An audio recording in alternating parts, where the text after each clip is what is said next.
اللهم وفقه وولي عهده وسائر ولاة المسلمين لما فيه عز الإسلام وصلاح المسلمين يا رب العالمين. اللهم اشف مرضانا، اللهم اشف مرضانا، اللهم اشف مرضانا، وعافِ مبتلانا، وارحم موتانا يا رب العالمين. اللهم انصر إخواننا في فلسطين واجبر كسرهم وعجل نصرهم يا رب العالمين. اللهم اجعل دعاءنا مسموعا ونداءنا مرفوعا يا كريم يا عظيم يا رحيم.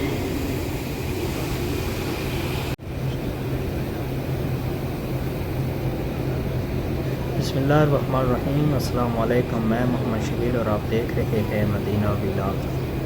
आज के इस व्लॉग में मस्जिद नबी से लाइव आप देख सकते हैं हज 2026 आखिरी जुमातुल मुबारक। आप खुतबा भी समाअत फरमाएंगे और हज्जाज इकराम आज आखिरी जुमा मस्जिद नबी में अदा करेंगे। इसके बाद अपने अपने मुल्क में वापस चले जाएंगे। वीडियो को ज़रूर शेयर किया करें, चैनल को सब्सक्राइब कर दें, लाइक करें।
खुतबतुल जुमा शुरू होने वाला है। हज्जाज इकराम का आखिरी जुमा मस्जिद नबी।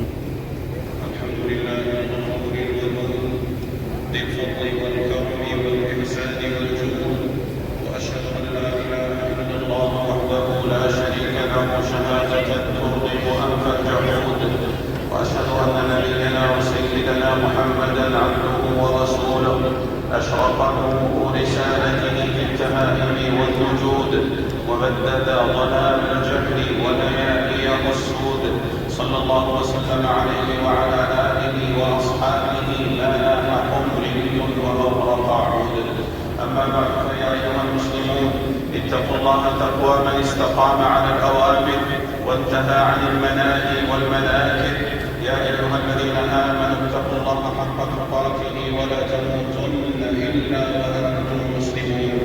أيها المسلمون، هنيئا لكل من وقف بعرفات، هنيئا لكل من أفاض إلى مزدلفة وبات، هنيئا لكل من وصل إلى منى ورمى الجمرات، هنيئا لمن وقف على تلك المشاعر وأدى تلك الشعائر، وتقبل الله من الحجاج حجهم وسعيهم، وجعل حجهم مبرورا وسعيهم مشكورا وذنبهم مغفورا.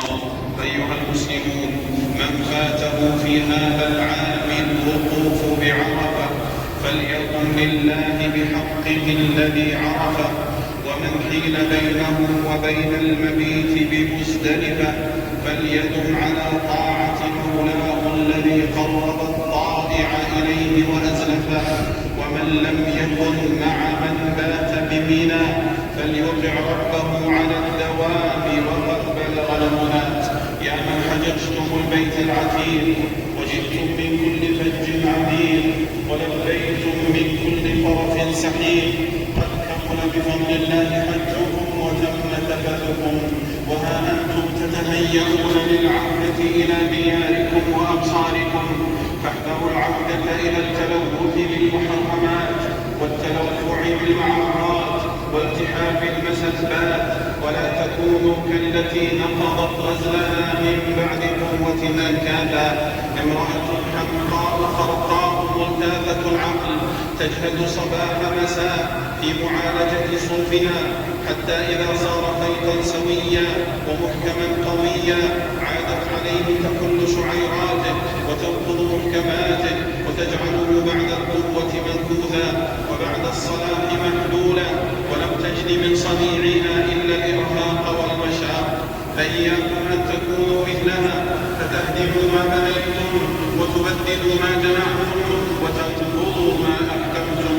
حجاج البيت العتيق، لقد فتحتم في حياتكم صفحة بيضاء نقية ولبستم بعد حجكم ثيابا طاهرة زكية، فحذار من العودة إلى الأفعال المخزية والمسالك الكردية والأعمال الشائنة، فما أحسن الحسنة تتبعها الحسنة وما أقبح السيئة بعد الحسنة، وليكن حجكم حاجزا لكم عن مواقع الهلكة ومانعا لكم عن المزالق المجلبة وباعثا لكم إلى المزيد من الخيرات وفعل الصالحات.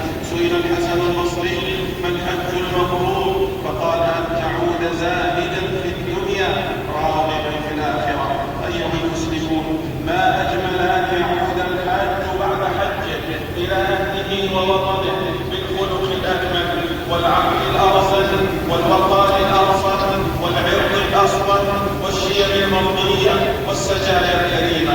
ما أجمل أن يعود الحاج بعد حجه حسن المعاملة لقعاده كريم المعاشرة لأولاده، المضمر منه خير من المظهر والخافي أجمل من البادي. ومن عاد بعد الحج بتلك الصفات الجميلة فهو حقا من استفاد من مدرسة الحج العظمى.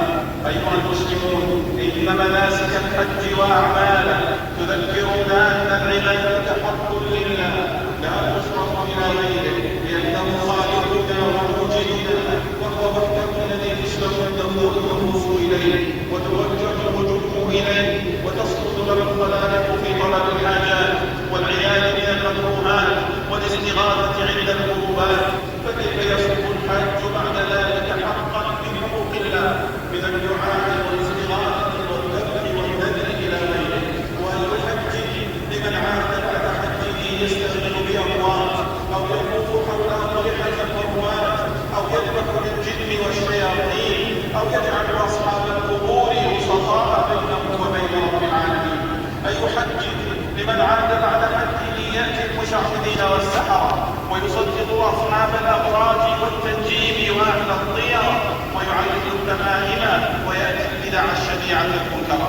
وأين أثر الحج على من عاد بعد حجه مضيعا للصلاة مانعا للزكاة آكلا للرشوة والربا متعاطيا للمخدرات والمسكرات قاطعا للأرحام والغا في الموبقات والآثام. حجاج البيت العتيق، يا من امتنعتم عن محظورات الله الإحرام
और चैनल को सब्सक्राइब कर दें, लाइक करें, शेयर करें। واشهد ان لا اله الا الله وحده لا شريك له وارضي عن به من يئس من اسراره الدواء واشهد ان نبينا وسيدنا محمدا عبده ورسوله من اتبعه كان على الهدى ومن عصاه كان في الغوايه والردى صلى الله عليه وعلى اله واصحابه وسلم تسليما كثيرا. اما بعد فيا ايها المسلمون اتقوا الله وراقبوه واطيعوه ولا تعصوه. يا ايها الذين امنوا اتقوا الله وكونوا مع الصادقين. ايها الزاهرون القابه الوافدون على هذه المدينه الشريفه المستطابه، انكم في دار الهجره وموطن السنه ومبرز الايمان وبلد الخيرات والبركات.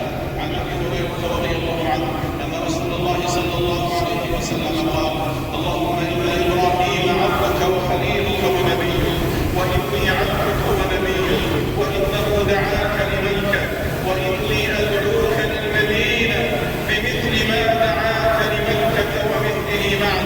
اخرجه مسلم. وله من حديث ابي سعيد الخدري رضي الله عنه: اللهم اجعل مع البركه بركتين تعرف حقها واقدر قدرها وراعوا حرمتها وقداستها وتأدبوا فيها بأحسن آداب. عن ابن عمر رضي الله عنهما عن النبي صلى الله عليه وسلم قال: صلاة في مسجد هذا أفضل من 1000 صلاة فيما سواه إلا المسجد الحرام. أخرجه مسلم. وهو بيان في معنى التبطل والتكرم والامتنان، فيشمل الفرض والنافلة في أصح قول العلماء. يا عبد الله، يا من مرت عليه أفضل أيام الدنيا على الإطلاق، يا من مرت عليه أفضل أيام الدنيا على الإطلاق وهو في الهوى قد شد عليه الغلاف، يا من شهد مواسم الخيرات والرحمات وهو منشغل بالمناهي والمنكرات، أما أبصرت قوافل الحجاج والمعتمرين والعابدين؟